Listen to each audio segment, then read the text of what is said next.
Turudi kwa neno. Haya ni mafundisho ya Biblia kitabu kwa kitabu, sura baada ya sura na mstari kwa mstari.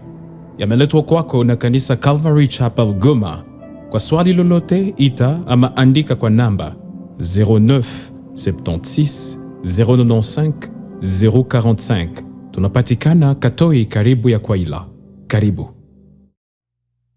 Jambo tena ndugu zangu, nyinyi ambao mnaendelea kufuata mafundisho ya Biblia pamoja na sisi. Tunaendelea na kitabu cha Wagalatia sura yake ya 4. La fois passée tuliishia ku verset ya 12. Leo nataka tuanzie ku 13 ili tuendelee kujifunza nini ambayo Biblia inatufunza kuhusu neno la Mungu. Wagalatia sura yake ya 4 mstari wa 13, Biblia inasema hivi: lakini mwajua ya kuwa naliwahubiri Injili mara ya kwanza kwa sababu ya udhaifu wa mwili. Na il se peut que Paulo alienda jinstale hapa kwa hii region ya Galatie ama Turki moderne tunajua leo. Alienda jinstale pale premièrement kwa sababu ya climat yenye alikuwa ndani ilikuwa favorable, akakuwa obligé juu ya sante yake aende jinstale hapa katika region ya Wagalatia. Na hapo akapata exactement circonstance inamutuma kufanya injili, kuhubiri injili. Cela veut dire quoi? Kumbuka très bien senye Mungu alitupatia commission. Matthieu chapitre 28 alisema enendeni duniani pote. Réellement traduction ya ile enendeni ni mukienda mara na mara mukitembea katika ulimwengu muwafanye mataifa kuwa wanafunzi wangu. So Paulo musirkonstanse yote alikuwa tayari, meme wakati yenye alihama region fulani aende mwingine juu ya kupata klima itakuwa favorable na sante yake. Alienda na mission ya kuhubiri injili mahali popote kwenye alitembea. Region zetu tunaishi ndani zinaweza changer, situation géographique inaweza changer, lakini mission haifai changer. Lazima tutembee na ile mzigo wa kutembeza injili ya Kristo mahali popote, na haijalishi kondisio gani ambazo tunajipata ndani, lazima ile ikuwe centralite ya objectif yetu na raison yetu ya kuishi. Alafu verse ya kufuata anasema ya kwamba na jaribu lililowapata katika mwili wangu hamkulidharau wala kulikataa, bali mlinipokea kama malaika wa Mungu, kama Kristo Yesu. Paul alikuwa na infirmite physique, Paul alikuwa na probleme ndani ya mwili yake, lakini hawa watu malgré ile infirmite nye alikuwa nayo physiquement walimupokea na upendo, walimupokea kama vile anasema hapa malaika, messager wa Mungu, walimupokea kama Kristo peke yake. C'était on dirait comme si wanapokea Yesu yeye peke. Now, kumbuka très bien kila Mkristo wote mwenye anaamini Kristo kama Bwana Mwokozi, mtu yote ambaye amezaliwa mara ya pili, kila mtu kama huyo ni represente wa Yesu hapa kwa dunia. Mahali popote ambapo tunatembea tunarepresente Yesu Kristo. Au kumbuke wakati Paulo aliokoka, Yesu alimwambia nini? Lumiere na mupata akienda Damaski, Biblia inasema kwamba akasikia sauti, alianguka nasikia sauti kimwambia, Sauli, Sauli, mbona unanitesa? Sauli hakuna wakati yenye tuliona kwamba iko napiga Yesu, wakati watu walikuwa napiga Yesu. Me Yesu anasema Sauli, Sauli, mbona unanitesa? Inamaanisha nini? Wakati yote Sauli alikuwa anapiga Wakristo, wale ambao walizaliwa mara ya pili, wale ambao waliamini Yesu. C'est comme si alikuwa anapiga Yesu indirectement, d'une manière ou d'une autre. So tunarepresente Yesu mwa hii dunia kama tunaamini. Uwe pasteur, usiwe pasteur, uwe tu muamini kamili. Biblia inasema ya kwamba sisi tuko wale ambao wanarepresente Yesu, wa ambassadeur wa Yesu hapa kwa dunia. Na ni sisi sasa kujiuliza wakati yote yenye tunatembea mwa hii dunia, eske watu viko wanaona Yesu mu maisha yetu ama viko wanaona mili yetu, viko wanaona tabia zetu mbaya? Tunavidike Mkristo wote anafaa kujua namna gani anatembea mwa hii dunia, kwa sababu watu wakisha kuona unabeba hiyo jina ya Kristo wanataka wakuone uko tofauti, na dunia inajua ngizi Mkristo anafaa kujikomporte na tunafaa kutembea vile vile hivyo. Paul anasema ya kwamba walimupokea kama Kristo, walimupokea kama malaika wa Mungu, na sisi tunafaa kutembea mumadere yenye dunia itaona Yesu ndani mwetu, dunia itaona Kristo ndani mwetu. Tunatembea kama waambasaderi wa Kristo, tusipatishe haya jina la Kristo. Na Biblia inasema ya kwamba wakati wanaongelea juu ya bapasteur, na mimi nadhani zile verse asizilimite kwa bapasteur tu, mimi nadhani zinaongelea kila Mkristo pia. Parce que kama Biblia inasema ya kwamba pasteur il faut akuwe na bibi mmoja, c'est très sage Mkristo akuwe na bibi mmoja. Na Biblia inasema ya kwamba lazima pasteur atembee au-delà ya reproche, abi epargne wa Kristo. Kila muamini wote anafaa kutembea au-delà ya reproche mwa hii dunia. Angalia ngisi unatembea mu environment unaishi ndani, parce que dunia iko na kuangalia, biko wanakutega waone kama unatembea kama Kristo mwenye unahubiri. Na tabia zetu ifo zitembee sawa sawa na imani yenye tunahubiri pia. Na Paul anataka endelea kuexplique degré ya mapendo yenye walimuonesha, degré ya amour yenye wanamuonesha. Pale ku verse ya 15 Paulo anasema ya kwamba kuwapi basi kule kujiita heri? Maana na washuhudu kwamba kama ingeliwezekana mngalingoa macho yenu mkanipa mimi. Paulo anawauliza sasa, ile zele na bonheur yenye mlikuwa nayo sasa mlinipokea mara kwanza imeenda wapi? Imeenda wapi? Paske ingewezekana hata ya kwamba mutoshe macho zenyu muzinipatie, mungevifanya, mlikuwa tayari kuvifanya. Inamaanisha au travers hii verse inatuonyesha kwamba problem physique yenye Paul alikuwa nayo ilikuwa problem ya macho. Paraît-il Paul alikuwa isha develope condition ya virus mu macho yake yenye ilikuwa inaanza otesha vivimba mu macho de façon que na vision yake ilikuwa affecte, angeweza angalia sana. Akikuya fasi kwenye kuko kifukutu ya mingi sana, macho itamsumbua sana. So c'est pourquoi Paulo alienda Galatia ili aweze pata klima yenye inashuka, klima yenye iko na kabaridi kidogo yenye itasumbua macho yake. Na bakomentateur wa mingi sana banaongea au travers hii verse na kusema ya kwamba il se peut que hii ndio problème yenye Paulo alikuwa anaongea wakati aliongelesha Wakorinto, katika Wakorinto wa pili 12, akisema echarde, juu ya echarde, mwiba ambao Mungu aliruhusu ikwe mwili yake, ambaye Paulo anaita messager wa shetani juu ya kumshusha abakie humble kila wakati yote. Na Paulo anasema Wagalatia walikuwa tayari kutoa hata macho yao wampatie. Kwa sababu gani? Ya upendo wenye walikuwa nayo kwao. Malheureusement wana wa shetani, na mimi nasema wana wa shetani kwa nini? Kwa sababu Biblia inasema shetani ni baba wa waongo wote. Na Biblia inasema shetani ndio baba wa sema bongo, ama niseme d'une autre manière, yeye ni baba wa walimu wa uongo wote. Walimu wa uongo wote ni watoto wa shetani. Malheureusement hao wafisi wa diable, hao watoto ya shetani balikia jiingiza na jalousie yao, kwa sababu shetani na watoto wake na watu wake hawapendi harmonie ya amour fraternel yenye Wakristo wanakuwa nayo. Wanataka wakijiimplike, wajiingize hapo ndani, wafundishe mafundisho ya bongo yenye itadivize mwili wa Kristo, yenye itaiba bote na harmonie ya mwili wa Kristo. Malheureusement walikia jiintroduire, walikia jiinfiltre hapa kwa hii region ya Galatia na kuanza fundisha mafundisho ya bongo yenye ikatuma Galatia wanapoteza zele yenye walikuwa nayo juu ya Paul, wanapoteza upendo yenye walikuwa nayo juu ya Paulo. Walikuwa fundisha legalisme, doktrine ya uongo ya legalisme, ya kuonesha kwamba hapana, venye Paulo aliwafundisha ni vya bongo, hamuhesabiwe huru kwa sababu mliamini Yesu, ilifaa muheshimie pia na sheria kadhaa. Lazima mkuwe circoncis, lazima mtembee kama Wayahudi, hapo ndio Mungu atawakubali. Ile poison walikuwa fundisha wa Galatia ikatuma ya kwamba wanatoa upendo wao kwa Paulo na kuanza ipeleka fasi nyingine. Na Paulo anabauliza hapa hivi ku verset 16, je, nimekuwa adui wenu kwa sababu nawaambia yaliyo kweli? D'habitude watu wa dunia wiko na tendansi ya kuapplaudir watu wenye wiko injuste, na wanatembea mate watu ambao wako juste. Kumbuka très bien, habitude ya dunia wiko tayari kukondane Yesu, wiko tayari kukondane nuru ya ulimwengu na kulibere Baraba. Kumbuka ile scenario, waliuliza katikati ya Yesu na Baraba tuachilie nani? Dunia inalalamika, mtu achililie Baraba lakini mkondane Yesu. Juu habitude ya dunia. Habitude ya dunia wanasuivre sana, wanafuata sana walimu wa uongo. Imagine mtu wa dunia iko capable ya kufata prédication ya bongo pendant 2 heures de temps bila kustope.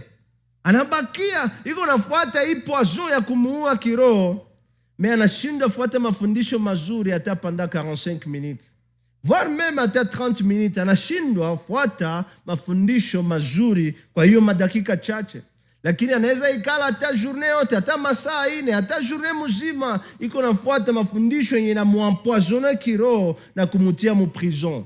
Ndio nature ya mwanadamu d'habitude. Wanadamu wanaweza accepte kuacha familia zao na kuacha aktivite zao, wanaenda jifungia mukachumba ama mugrote. Mimi naitaka hii makasho spirituel. Wanaenda jifungia mu prison juu waende omba. Sasa biko nataka wasikie mwanadamu, baba leo hautakula ndagara tena, utakula nyama. Mwanadamu, baba umeteseka na kukula makondi kila siku, leo utakula nyama. Bila ndio wanataka wasikie, lakini wanashindwa kula chakula ya kuwakumalisha kiroho. Mwanadamu iko capable kulese tombe aktivite zake za kazi na kuacha familia yake juu aende jifungia kwa mafasi, watamwambia vitu kama zile. Lakini wanakatala soma Biblia, wanakatala soma neno la Mungu, wanakataa kaa chini ya mafundisho ya kweli ambao ni prophecy par excellence, ambao ni neno ya Mungu. Na hawa Galatia ndio vile exactement walikuwa walitourne do yao kwa Paulo, wakajitoa kwake, wakajitenga na Paulo na kwenda elekea walimu wa uongo ambao walikuwa na waharibisha kiroho, ambao walikuwa na warendre ba esclave kiroho. Na Paul anataka revele mu verse ya kufuata, verse ya 17, objectif ya hao walimu wa uongo kwa watu. Verse 17 anasema hivi: hao wanashauku nanyi, lakini si kwa njia nzuri, bali wanataka kuwafungia nje ili kwamba ninyi muwaonee wao shauku. Nataka kuonesha exactement hii verse hizi na detail, nataka tuonesha kazi nyao walimu wa uongo wanafanyaka. Ya kwanza, viko zele pour le mal, viko na zele kwa vitu vibaya. Angalia Matthieu chapitre 23, vitu venye Yesu anasema akiongelea Wafarisayo. Matthieu chapitre 23 verset 13 anasema, ole wenyu waandishi na Mafarisayo wanafiki, kwa kuwa mnawafungia watu ufalme wa mbinguni, ninyi wenyewe hamuingii, wala wanaoingia hamuwaachi waingie. Ole wenyu waandishi na Mafarisayo wanafiki, kwa kuwa mnakula nyumba za wajane, na kwa unafiki mnasali sala ndefu. Kwa hiyo mtapata hukumu iliyo kubwa zaidi. Ole wenyu waandishi na Mafarisayo wanafiki, kwa kuwa mnazunguka katika bahari na nchi kavu, ili kumfanya mtu mmoja kuwa mwongofu, na akisha kufanyika mnamfanya kuwa mwana wa jehanamu mara 2 zaidi kuliko nyinyi wenyewe. Unaangalia zele yenye wiko nayo. Bila sema ya kwamba hao Mafarisayo mkontekste yetu tuseme walimu wa uongo wako na zele katika vibaya.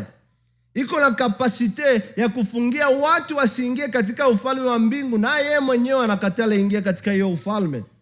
Wanafundisha watu injili ya uongo ambayo inataka wapatie batu na kuambia kwamba biko capable ya kujisove, hapana Yesu peke yake. Ya kwamba hao wakitenda ABCD watakubaliwa na Mungu, watapata favere ya Mungu. Et pourtant favere ya Mungu tuliipata kupitia damu ya Yesu peke yake. Hao Farisayo, hao walimu wa uongo wako na kapasite za kwenda paka bila huruma. Imagine wanaingia na mnyumba za wajane na kukula mali za wajane, hawawaone hata huruma. Wako na zele kwa vitu vibaya na wanaingia kwa hizo nyumba. Biblia inasema hapa hivi, na kuintimidia hao wajane na maombi mrefu. Ondile wako kiroho, wanaomba maombi maneno mingi sana na materme mingi kalikali sana za kuonesha hao wajane kwamba hawa ni watu wa Mungu. Omdeje amesema, na kutetemeka na kubadilisha masauti zao, jasho na wakatika. Zel kwa vitu vibaya ili tu waibe na mjane. Hawana huruma naye mjane, wanamuiba na mali kidogo yenye iko nayo. Wako na zel ya kutembea na mumabahari. Wanaweza fanya masafari mumai, wanafanya masafari mumabarabara zirefu sana. Wanaweza tafuta mtu mmoja, wanamukonvertir mwa hii ideolojia yao, na sasa anakuwa konverti, wanamugeuza defua mtoto wa jehanamu kuwazidi wao wenyewe. Biko na ile zel.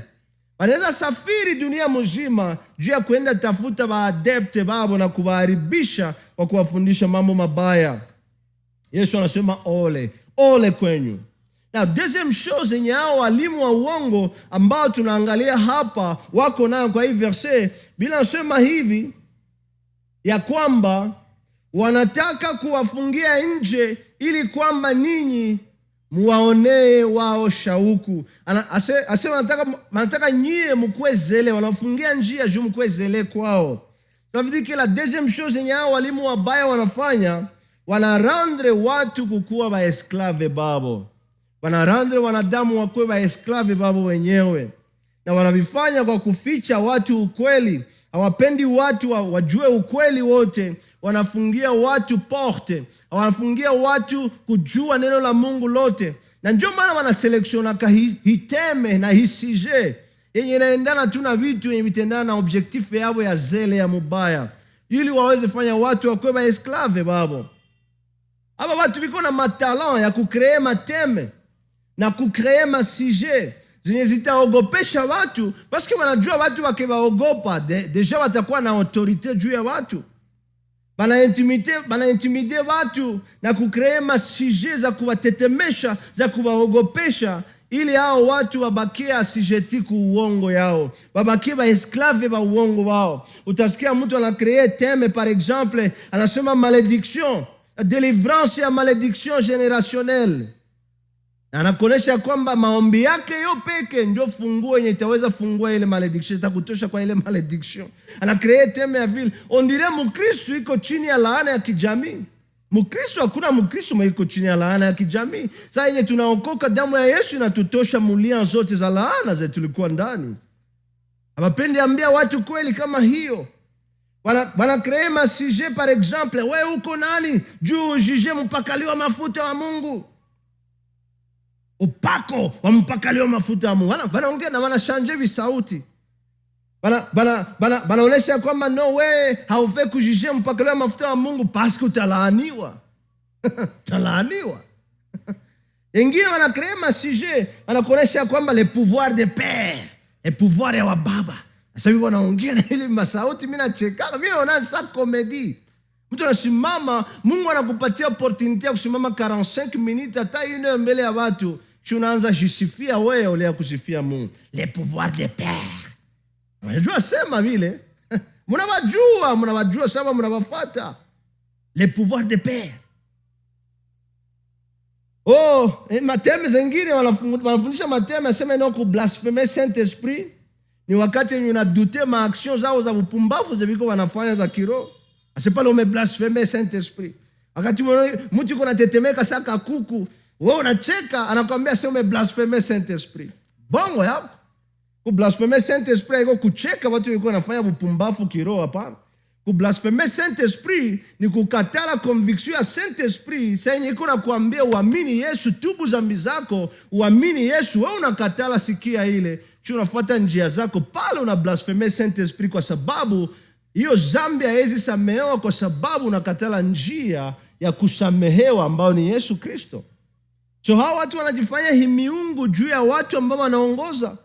Wanataka baoneshe kama nyie mko miungu hidogo, nao ni miungu. Kamsa babatie mweta ya kuogopa. De façon que usipime hata pinga kenye iko nafundisha. Ça c'est un problème. Le problème iko sérieux sana. Na sikia Biblia inatuambia hivi katika Petro wa 2:2. Biblia inasema hivi: lakini kuliondokea manabii wa uongo katika wale watu, kama vile kwenyu kutakavyokuwako walimu wa uongo, watakaoingiza kwa uerevu uzushi wa kupoteza, wakimkana hata Bwana aliyewanunua, wakijiletea uharibifu usiokawia. Na wengi watafuata ufisadi wao, na kwa hao njia ya kweli itatukanwa. Na hapa mimi naogopa sana, mimi nasoma hapa hivi parce que haiko minorite ndio inafuata hawa watu, mais majorite ndio inawafuata. Anasema wengi watafuata ufisadi wao, na kwa hao njia ya kweli inatukanwa.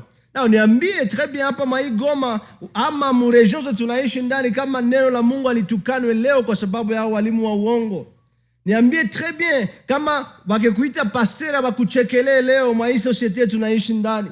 Leo wakiita pasteur wanaona escrow, wanaona mwizi wa mafranza watu. Pasteur hana tena heshima leo katika kazi ya Mungu. Kwa sababu gani? Walimu wa uongo wameharibisha heshima ya neno ya Mungu. Walimu wa uongo wameharibisha heshima hata ya kanisa ya Mungu. Je me rappelle wakati tulikuwa tunatafuta fasi ya kupanga budongo ya kanisa, tupange budongo tuweke kanisa, tujenge kanisa. Nakumbuka hapa Goma watu wananiambia kwamba olea kutia kanisa mbudongo wetu vome tunatia nganda. Kwa sababu nyiwa pastori amuko watu wa kuaminika. Tunaenda na ku radio kutafuta radio, tutakuwa tunatia kwa emission turudi kwa neno. Wanatuambia même chose, aseme leo tunaanza kuogopa vya mahubiri. Kwa sababu tuko radio communautaire mesa unatia mafundisho yanakuwa ya kuogopesha watu, ninakuwa sababu chawi. C'est un problème trop sérieux. Ni shida kubwa. Biblia inasema ya kwamba katika kutamani, verset 3, watajipatia faida kwenyu kwa maneno yaliyotungwa, ambayo hukumu yao tangu zamani haikawii, wala uvunjifu wao hausinzii. Sikia, wanasema juu ya tamaa yao, wanabageuza nyie mnakuwa sije ya faida kwao. Wanabageuza marchandise, wanabageuza business.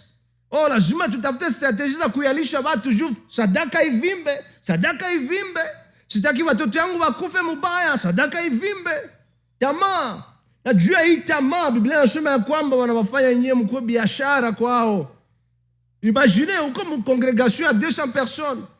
Kisha wanawambia no, wewe ushatilia watu vimabafu vya kabambi hivi, unapandisha volume ya kabambi sana. Niambie, kisha kiambia watu waseme, no, Mungu anasema, niko nasikia sai katikati yetu, huko mtu mwenye anasikia kichwa na muluma kwa hii kote moya. Ushawatilia kivolume, kichwa itabaluma tu. Hautakosa wale wa simple esprit, beba tapandisha hii mikono sema papa ni mie. Na natusha ule makosa kwambia sasa panda mbegu. Kuya hapa na mbegu. Nataka tosha ilaana juu yako. Nataka biko na kutafuta. Banani biko na wali waona. Wanadanganya batu, wanawafanya sije ya biashara, wanawaibia pesa na ufranga wenye ungeuzia watoto vitika magharibi wakule. Wanakunyanganya. Jua nini? Upumbafu. Na jua nini? Pia tamaa yao watu wezi. Juu ya tamaa yao wanawageuza biashara, wanatafuta faida kwenyu, wanajipatia faida kwenyu. Biblia inasema ya kwamba wanaitilize maneno, walitunga hii maneno, wanatunga hii masije, wanatunga hii mateme ya kukia waonesha ya kwamba nyie hamwezi kuwa mzuri kama hamwalete makuta wawaombee nyie. Ondire Mungu ni wao peke tu. Mtu wote manakuiba liberté yenye Yesu anatupatia ndani mwake, ule ni mtu wa mubaya na anataka kufanya esklave wake.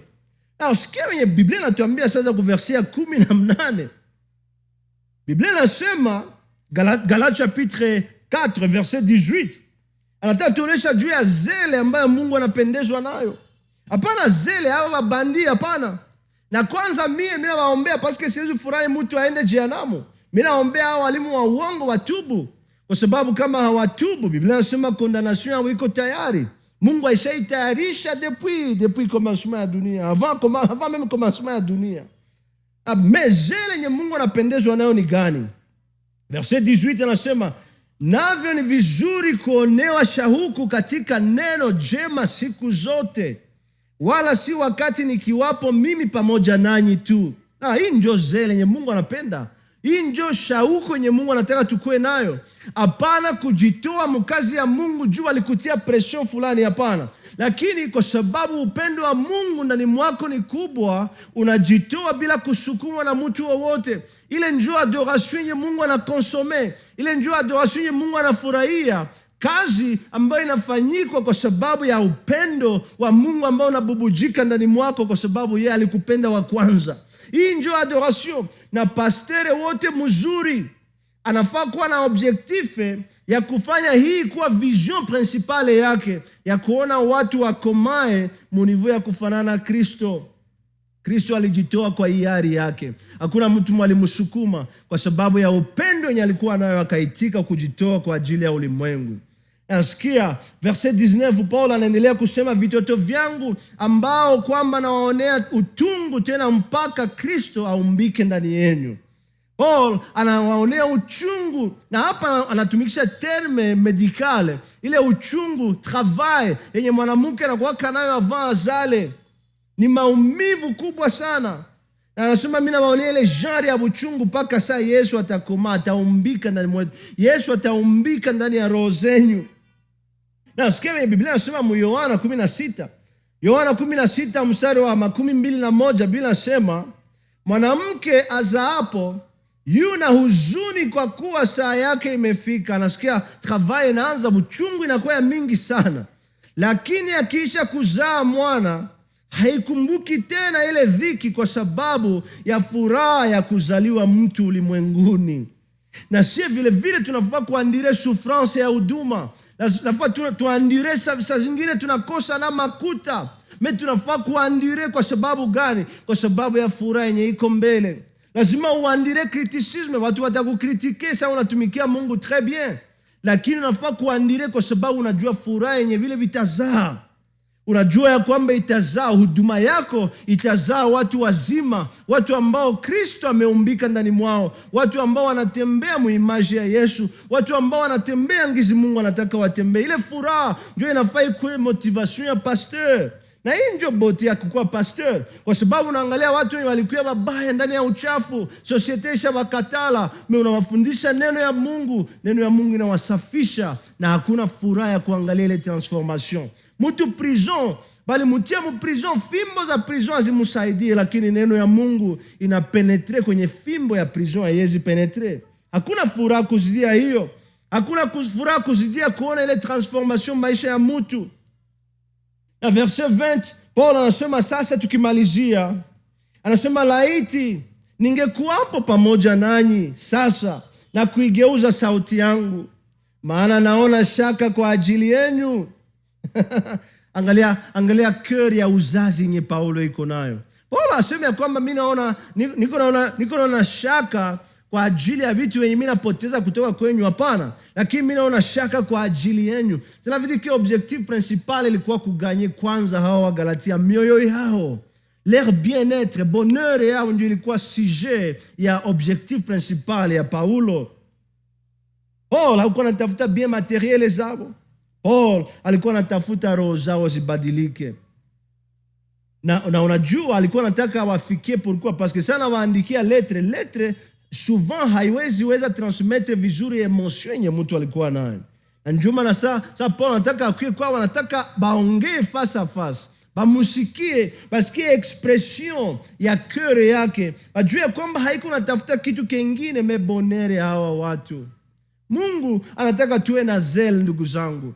Mungu anataka tujitoe katika kazi yake, lakini hapendi vikue juu ya pression ya dini, hapendi vikue juu ya pression ya pasteur, hapendi vikue juu ya pression ya kitu kingine ama mtu mwingine. Anataka tuvifanye paske tumekuwa poussé na upendo wake, tumekuwa poussé na amuri yake ambayo inavuka kipimo.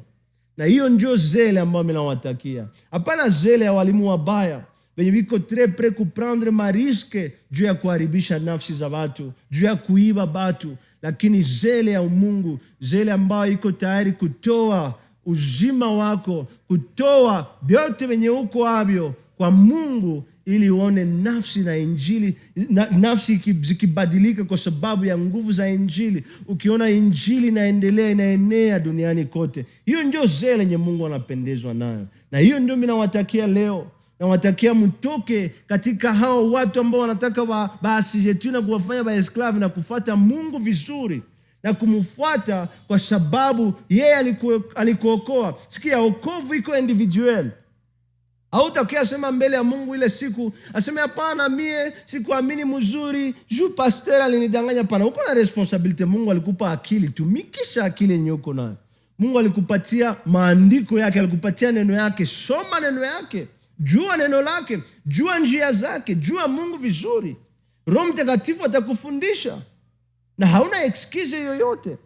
Nataka ukue zele, lakini ukue zele mu vitu vizuri. Hapana juu ya pression ya watu, lakini kwa sababu unapenda Mungu. Acha Mungu akubariki sana wewe na jamii yako yote. Amen.